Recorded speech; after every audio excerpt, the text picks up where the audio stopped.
Everyone, मैं वंदना आप सभी का मोस्ट वेलकम करती हूँ अपने यूट्यूब चैनल वंदना स्टडी क्लासेस में। हम लेकर आए हैं आपका क्लास 12 का अर्थशास्त्र का CG board open school exam का पूरा पेपर सॉल्यूशन। तो आपको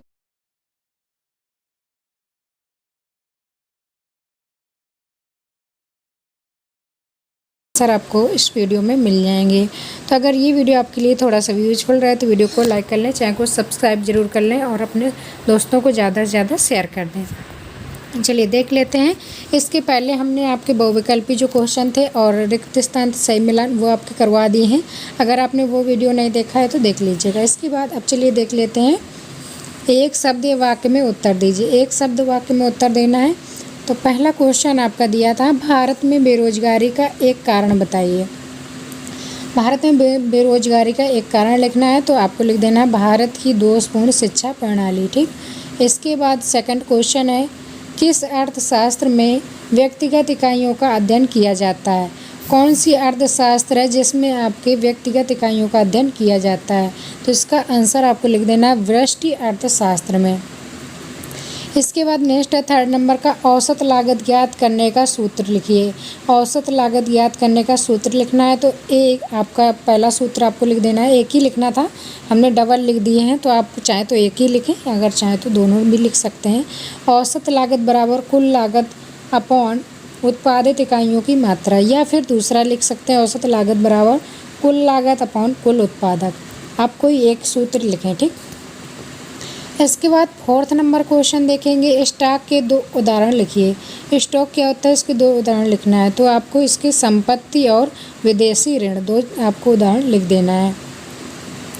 इसके बाद फिफ्थ नंबर क्वेश्चन, एक अर्थव्यवस्था में आयात और निर्यात का अंतर क्या कहलाता है।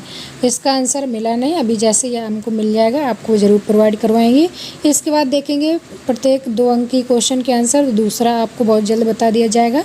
चलिए तीसरा देख लेते हैं, भारतीय कृषि की 2 विशेषताएँ। भारतीय कृषि की 2 विशेषताएँ लिखनी है।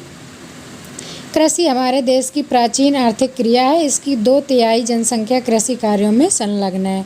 इसके बाद 2 पॉइंट लिखेंगे, भारत विश्व में सबसे अधिक फलों और सब्जियों का उत्पादन करता है। तो ये क्वेश्चन 3 का आंसर आपको लिख लेना है। इसके बाद देखें क्वेश्चन 4, एक अर्थव्यवस्था की 2 केंद्रीय समस्याएं। एक अर्थव्यवस्था की 2 केंद्रीय समस्याएं लिखनी है। तो प्रत्येक अर्थव्यवस्था को, चाहे वह संपन्न हो या फिर दरिद्र हो, विकसित हो या फिर अविकसित हो, इनकी 3 प्रकार की केंद्रीय इकाइयों की समस्याओं का सामना करना पड़ता है। ये 3 इकाइयाँ कौन कौन सी हैं, क्या उत्पादन किया जाए, कैसे उत्पादन किया जाए, किसके लिए उत्पादन किया जाए। तो ये केंद्रीय समस्याएं आपको 2 लिखनी थी, आपने 3 लिखी, कोई बात नहीं, आप लिख दीजिएगा 2 या 3। ठीक। चलिए अब देखते हैं क्वेश्चन नंबर 5, आर्थिक समृद्धि से क्या आशय। आर्थिक समृद्धि क्या होता है ये आपको डेफिनेशन बतानी थी। ठीक। तो इसमें आप चलिए लिख देते हैं, आर्थिक समृद्धि का मतलब देश के सकल घरेलू उत्पाद, प्रति व्यक्ति आय में वृद्धि और गरीबों की जनसंख्या में कमी। ठीक। ये आपके आर्थिक समृद्धि कहलाती है। मतलब कि जो आर्थिक समृद्धि मतलब अच्छा रहन सहन, इसका मतलब ये होता है घरेलू उत्पाद और कृषि व्यक्ति की आय में वृद्धि हो जाती है और गरीब व्यक्तियों की संख्या में कमी आ जाती है। नेक्स्ट है 6 नंबर क्वेश्चन, मांग की कीमत लोच ज्ञात करने का सूत्र लिखिए। मांग की कीमत लोच ज्ञात करने का सूत्र आपको लिखना था।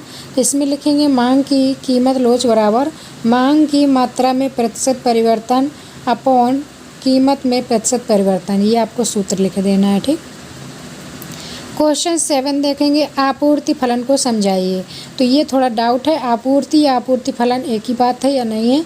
तो आप चाहें तो इसका आंसर लिख लें, हमने केवल आपूर्ति बताया हुआ है इसमें कि आपूर्ति क्या होता है। आपूर्ति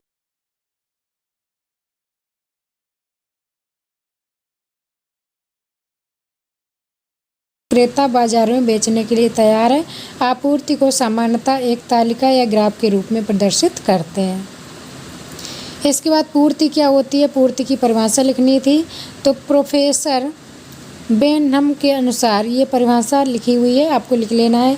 पूर्ति का आशय वस्तु की उस निश्चित मात्रा से है जिसे प्रति इकाई के मूल्य पर किसी निश्चित समय में बेचने के लिए विक्रेता द्वारा प्रस्तुत किया जाता है, पूर्ति कहलाती है। ठीक। इसके बाद नेक्स्ट है 9 नंबर क्वेश्चन, पानी की मांग बेरोजगार क्यों होती है। जो पानी की मांग होती है बेरोजगार क्यों होती है ये आपको बताना था। वस्तु की प्रकृति मांग की लोच को प्रभावित करती है। विलासिता की वस्तुओं की मांग अधिक लोचदार होती है। आवश्यकता की वस्तुओं की जैसे अनाज, नमक, पानी आदि की मांग में कीमत परिवर्तन के कारण ज़्यादा बदलाव नहीं होता है, जबकि विलासिता की वस्तुओं में मांग में परिवर्तन हो जाता है। पूर्ति के नियम की 2 मान्यताएं बतानी थी। तो पूर्ति के नियम में पूर्ति एवं कीमत का धनात्मक संबंध होता है। इसका मतलब यदि वस्तु का मूल्य बढ़ता है तो उसके साथ उस वस्तु के बेचने की उत्पादन मात्रा भी बढ़ती है। तो ये थे 10 क्वेश्चन। इसके बाद आपका पार्ट 2 आएगा। पार्ट 2 में पूरा का पूरा सॉल्यूशन आपको मिल जाएगा। तो वीडियो को लाइक कर लें, चैनल को सब्सक्राइब जरूर कर लें, ज़्यादा से ज़्यादा अपने दोस्तों को भी शेयर कर दें ताकि उनको भी सॉल्यूशन मिल पाए। तो अगर आप नेक्स्ट सॉल्यूशन इसका नेक्स्ट पार्ट देखना चाहते हैं तो वीडियो को लाइक करने के साथ सब्सक्राइब कर लें, साथ में ऑल पर क्लिक कर लें ताकि इसके आगे का सॉल्यूशन जब भी हम डालें नोटिफिकेशन आपको मिल पाए। चलिए मिलेंगे नेक्स्ट वीडियो में, तब तक के लिए bye bye. Thanks for watching.